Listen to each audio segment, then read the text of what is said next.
Hey Dawson, this is Mrs. Skogland. Just wanted to give you some feedback on your summer assignment. So we're mostly going to talk about this first question because that was the one that you starred, but I'll kind of reference some other things throughout your project as well. So starting off, the first thing I look for in a body paragraph, which is what this structure is a good topic sentence. And ideally, we want that to concisely answer the question that was provided. I think you did a great job with this, Dawson. I love that you explicitly say like what L-directed and R-directed thinking are, but you do that in one sentence so that we can get to the details later in the paragraph. So really nice work there. I then look at actually the end of your paragraph for a concluding sentence because we also want that to tie back up to the question. And again, Dawson, I think you did a good job on this. The only reason I didn't give you a 10 on it is I do think you could have, in your concluding sentence, maybe gotten a little bit more to like the significance or importance of the topic rather than just kind of summarizing what had already been said. So like, why is it important that, we have both L and R directed thinking, that kind of a thing. All right, next I looked at evidence. I think you did a great job selecting evidence, Dawson. I really like both of these examples, and those definitely showed me the difference between the two types of thinking.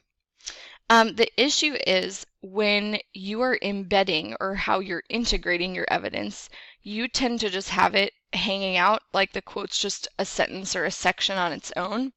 And because this is your writing, we actually want you to kind of lead into the quote.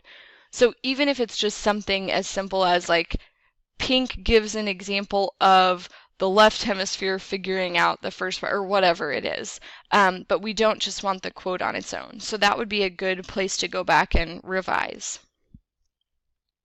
All right, next I looked at your commentary. I think you're definitely on the right track here, Dawson. Like you're not just summarizing what the quote has said. However, there were a few times where like here, you kind of just say the left analyzed the literal, the right saw the big picture. But maybe, again, tie back to like the importance. Like, why is it important that we have both and that the left hemisphere is working on the literal, the right is working on the tone or the, the contextual. So maybe try to develop that just a little more. Lastly, I looked at conventions and citations. Your conventions looked really good, Dawson. Like you're using most of your commas correctly. I can tell you proofread, so good work there.